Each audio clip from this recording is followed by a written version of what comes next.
আওয়ামী লীগের মূল নেতৃত্ব পর্যায়ের একজন ব্যক্তি এখন পর্যন্ত গ্রেপ্তার হয়েছে। শেখ পরিবারের এত লোক একজনও গ্রেপ্তার হয়নি। অথচ আমরা কোন উপদেষ্টাদের সাথে মিটিং করেছিলাম 1 মাস আগে, তখন শুনেছিলাম ওবায়দুল কাদের এবং এই গণহত্যার অনবদা এই কিলিং এর মাস্টারমাইন্ড আসাদুজ্জামান খান কামাল তিনি গ্রেপ্তার হবেন, কিন্তু এখন পর্যন্ত কিন্তু তার অগ্রগতি আমরা দেখিনি। কাজে এটা কিন্তু রহস্য এবং একটা শঙ্কা। তাহলে কি আওয়ামী লীগকে পুনরায় সংগঠিত হওয়ার জন্য স্পেসটা দেওয়া হচ্ছে কিনা? কিন্তু কোশ্চেন আমাদেরকে ভাবতে হচ্ছে। দিল্লি সহ পার্শ্ববর্তী দেশের যে সমস্ত শীর্ষ সন্ত্রাসীরা পলাতক ছিল ঢাকায় ঢুকেছে, জেলখানা থেকে শীর্ষ সন্ত্রাসীরা মুক্তি পেয়েছে। এখন তো আমাদের জন্য অনিরাপদ হয়ে যাচ্ছে এই শহর, যেটা দেখতেছি। কারণ আমরা যে এই যে সন্ত্রাসীদের বিরুদ্ধে কথা বলছি, আওয়ামী লীগকে বিচারের মুখোমুখি করার জন্য কথা বলছি, এখন তো যদি তাদেরকে গ্রেপ্তার না করা হয়, তাদের বিরুদ্ধে যদি শাস্তিমূলক পদক্ষেপ না নেওয়া হয়, তাহলে তো আমাদের লাইফ এখানে অনিশ্চিত হয়ে যাচ্ছে। বেগম খালেদা জিয়ার সৌভাগ্য যে যেই শেখ হাসিনা তাকে নির্মম নিষ্ঠুর নির্যাতন নিপীড়ন এবং তাকে এই শারীরিক অসুস্থতার দিকে ঠেলে দিয়েছে, তিনি তার পলায়ন দেখে যেতে পারছেন। এটা নিশ্চয়ই তার জন্য একটা সন্তুষ্ট।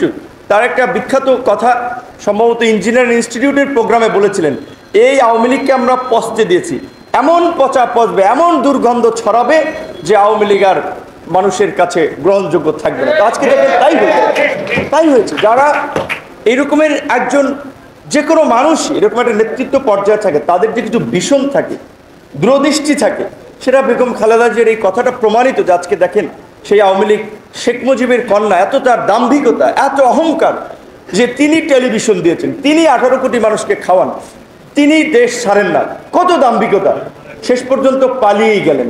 তো পালিয়ে গিয়ে আবার হুমকি দিচ্ছেন নেতাকর্মীদেরকে মনোবল চাঙ্গা করার জন্য, যে না এখন দেখছি নেতাকর্মীরা তো বলছে যে আপা আমাদেরকে রাইখা পালাই গেল, এই নেত্রীর জন্য আমরা এত কিছু করলাম, তাদের মনোবল ফিরিয়ে আনার জন্য, যে আমি যে কোনো সময় চট করে ঢুকে যেতে পারি।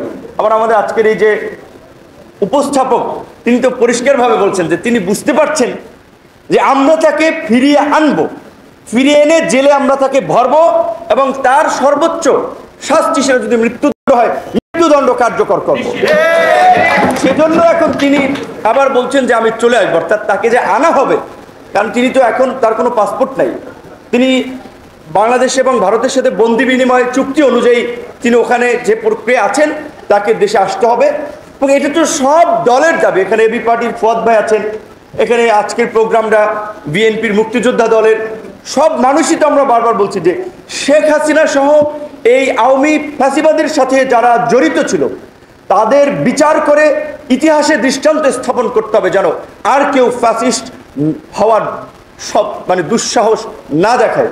একটা কথা, এখন অনেক কথা বলা একটু ডিফিকাল্ট, কারণ ওপেন প্ল্যাটফর্ম সোশ্যাল মিডিয়া থাকার ফলে, বিশেষ করে আমরা যেহেতু একটু রাজনীতি করে নিজেদেরকে গড়ে তোলার চেষ্টা করছি, ছোটোখাটো কথা মানুষ সহজে বিতর্কে ফেলে দেয়, নানানভাবে একটা বিব্রতকর পরিস্থিতি তৈরি করে। এখন আমি যদি বলি, আপনারা যদি বলেন যে আওয়ামী লীগকে কি চিরতরে নিষিদ্ধ চান কিনা, আমি ব্যক্তিগতভাবে বলবো না।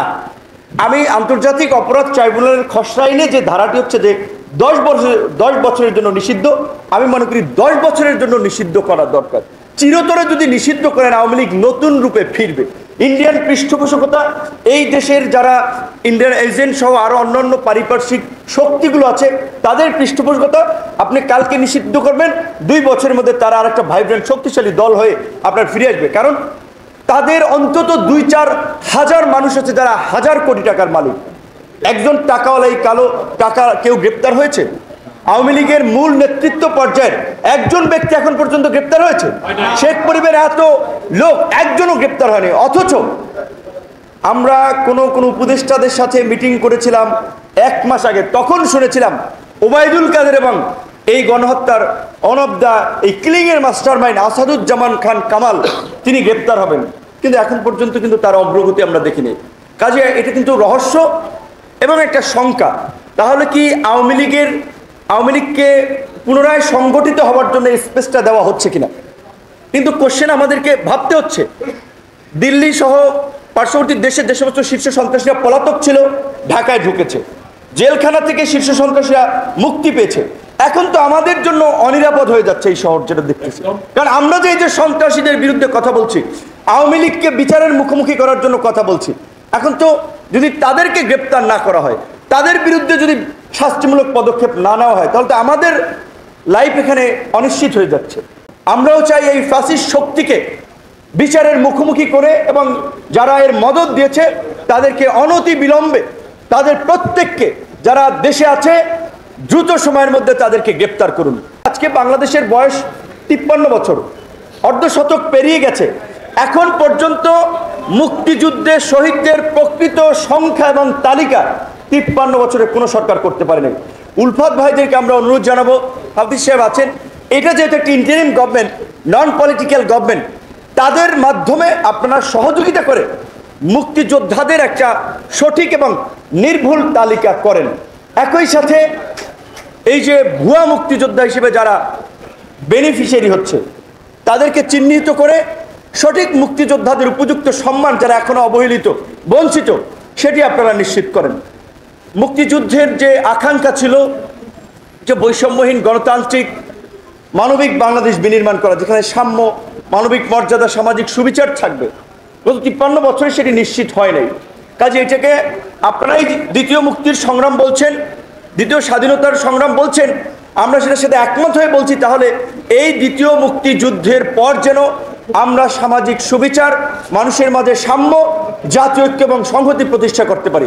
আজকে আমাদের একজন এখানে কর্নেল সাহেব বক্তব্য রেখেছেন, পার্বত্য চট্টগ্রাম থেকে তিনি কিন্তু 71 যুদ্ধ করেছেন, দেশ মাতৃকার জন্য ঝাঁপিয়ে পড়েছেন।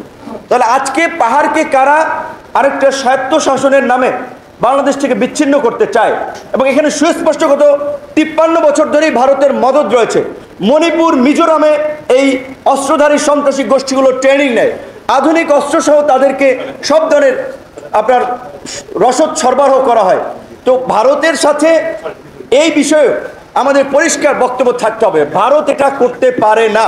ভারত যেমন আমাদের কাছ থেকে তাদের 7 সিস্টার্সের সিকিউরিটি চায়, তাদেরকেও পরিষ্কারভাবে পার্বত্য চট্টগ্রামের প্রশ্নে বাংলাদেশের যে কোনো সিদ্ধান্তে সহযোগিতা করতে হবে, এবং পার্বত্য চট্টগ্রামের অস্থিতিশীল করার জন্য কোনো মদদ দেওয়া যাবে না। মুক্তিযোদ্ধাদের আজকের এই প্রোগ্রামের মধ্যে দিয়ে আমি মনে করি সারা দেশের মুক্তিযোদ্ধাদের অবশ্যই এই রাষ্ট্র বিনির্মাণে তাদেরকে নতুনভাবে চিন্তা করতে হবে।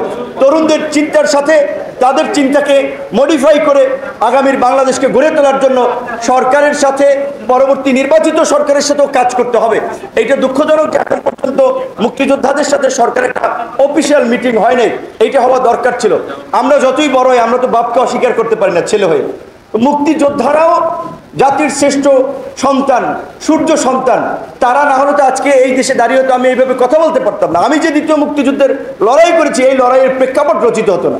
সুতরাং মুক্তিযোদ্ধাদের অবশ্যই মতামত, পরামর্শ নিয়েই এই রাষ্ট্র পরিচালনা করতে হবে। সরকারের বেশ কিছু বিষয় নিয়ে আমি নিজে অনেক সমালোচনা করছি, কিন্তু আবার একটা বিষয়ে এটাও সত্য যে 2 মাস হয় না এখন পর্যন্ত। স্ট্যাবল হওয়ার জন্য সরকারের মন্ত্রণালয়ে এক একজনের মিনিস্ট্রি বোঝার জন্য তাদের বোধহয় কিছুটা সময়ের প্রয়োজন আছে, যদিও আমি নিজেই কিন্তু অনেক সমালোচনা করছি। বিকজ আমাদের যে এক্সপেকটেশন, এই সরকারের যে কানেক্টিভিটি, যে নেটওয়ার্ক, সেটাকে কাজে লাগিয়ে যদি আমরা বাংলাদেশে এই জাতীয় ঐক্য এবং সংহতি তৈরি করে এই অবস্থা থেকে উত্তরণ না করতে পারি, তাহলে পুরো জাতি একটা বিপর্যয়ের মধ্যে পড়বে। যার কারণে আমরা সমালোচনা করলেও আমাদের অবস্থানটা আবার এখানে পরিষ্কার করি যে এই সরকারের মাধ্যমে আগামী নতুন বাংলাদেশ বিনির্মাণের একটা পথ আমাদেরকে তৈরি করতে হবে। বাকি কাজ সম্পন্ন করবে নির্বাচিত গণতান্ত্রিক সরকার। পথটা এই সরকারকে রচনা করতে হবে। সেক্ষেত্রে মুক্তিযোদ্ধারা এই প্রজন্মের তরুণদের সাথে, সংগ্রামী নেতৃবৃন্দের সাথে অগ্রণী ভূমিকা পালন করবে, সেই প্রত্যাশা রেখে আমি আমার বক্তব্য শেষ করছি। আল্লাহ হাফেজ।